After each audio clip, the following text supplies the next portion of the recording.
Hello, good morning. This is Jen. Today I want to talk to you about commands and um, the Constitution and where the commands are in the Constitution.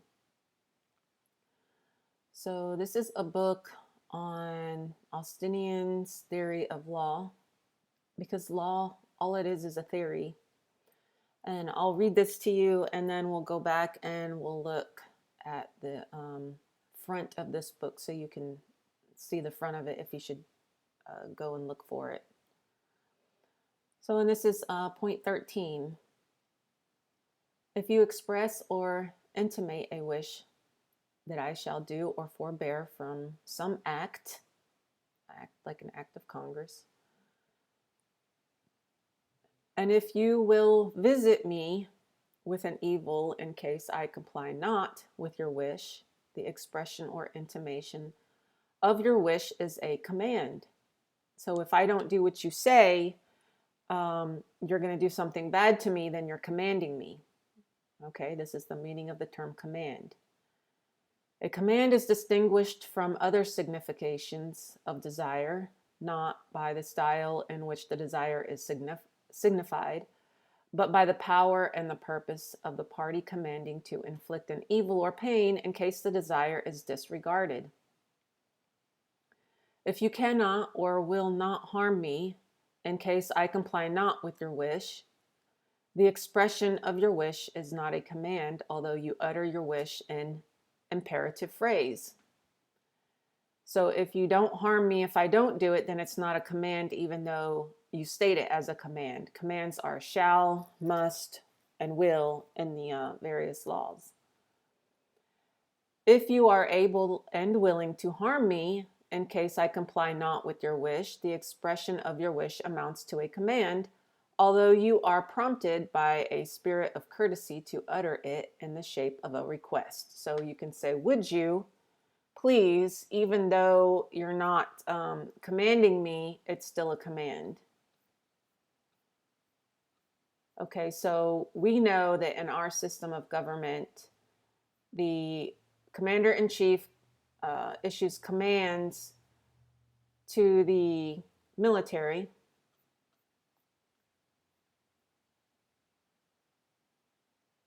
and the United States Congress issues legislation.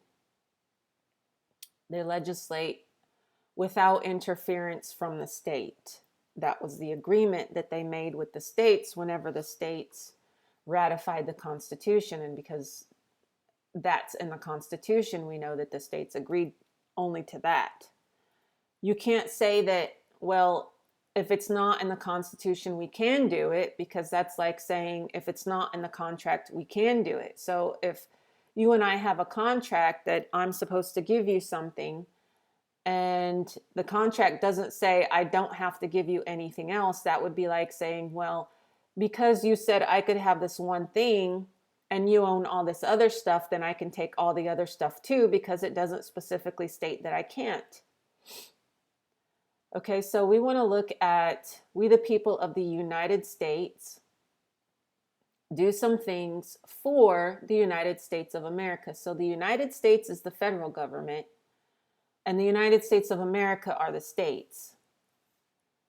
So if the United States is the federal government, let's look at what the United States does or has. Okay, so the legislative powers herein granted shall be vested in a Congress of the United States, a Congress of the federal government. So the federal government has these powers.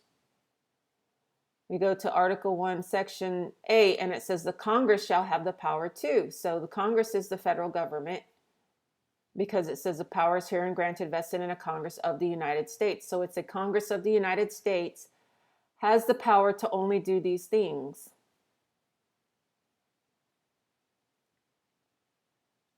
Okay, but that doesn't mean that they do them to the United States of America. They do it to themselves for the United States of America, for the benefit of the states. So the federal government does some stuff for the benefit of the states.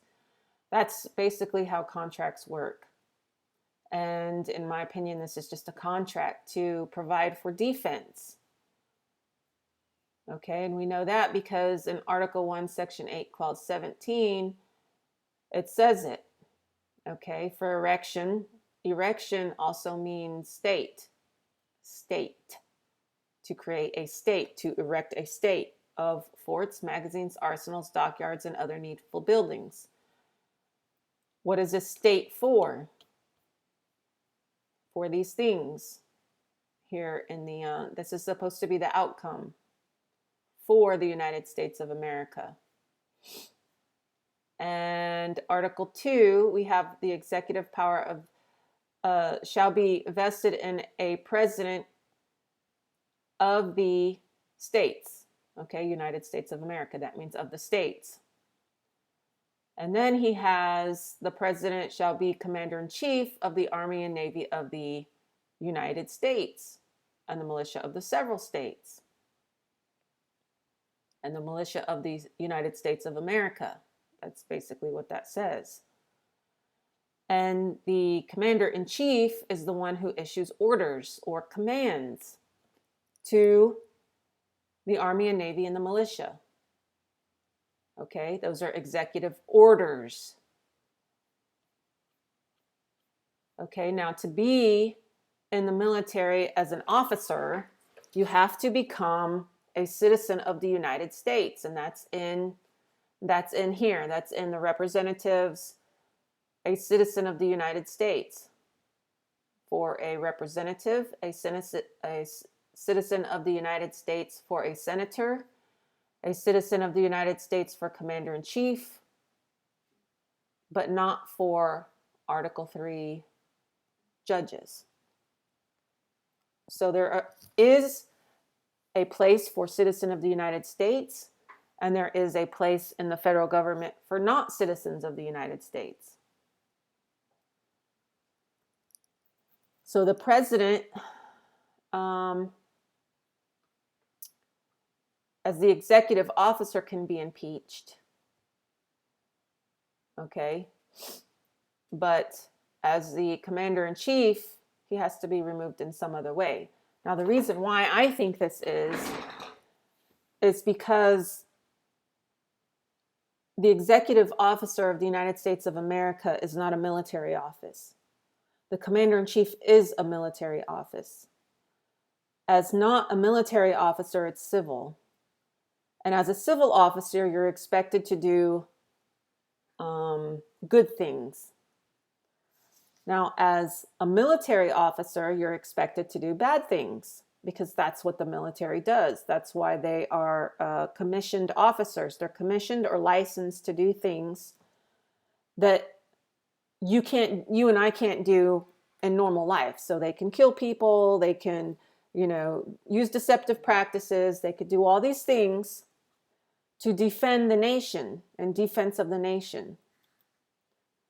Okay, that's what the military does. That's why the military has manuals on deceptive practices. The Army and the Navy does, and probably some of the other ones do too. But they don't have law enforcement authority because they're not law enforcement officers against the civilians. The civilians are people not in the military. Okay, so a citizen of the United States, in my opinion, as part of the federal government, as part of the military branch, and they are bound to protect and defense, here defense with the C, of the nation. Commissioned officers required to do bad things, okay, cannot be impeached because they're not civil offices and they're required to do bad things. But in a civil capacity, such as the executive officer, because he has two hats, he can be impeached. That's just my opinion. So we go back to Austin's theory of law, where he's talking about who can be given commands. Now, you notice that in the Constitution, there is no commanding of individual citizens, of individual private citizens or civilians. There is none of that in here. There is no executive orders for civilians, not part of the military. There is nothing in here that says that the federal government has any kind of power over the United States of America, because that which you create, you control. The United States of America instituted the federal government for specific purposes, to do things for us, which is defense, and the Constitution is defense on federal lands. They were given federal lands for forts and the seat of government. Actually, they were given state lands to build forts on, and those became the federal lands. Okay, so without getting into too much detail, that's the video for this topic, and it has to do with who can be issued a command and who cannot. The federal government cannot command the states or the people in the states. The federal government can only command itself in a federal capacity, and the military, because the military is under the commander-in-chief and instituted for defense purposes. Okay, so like, share, and subscribe.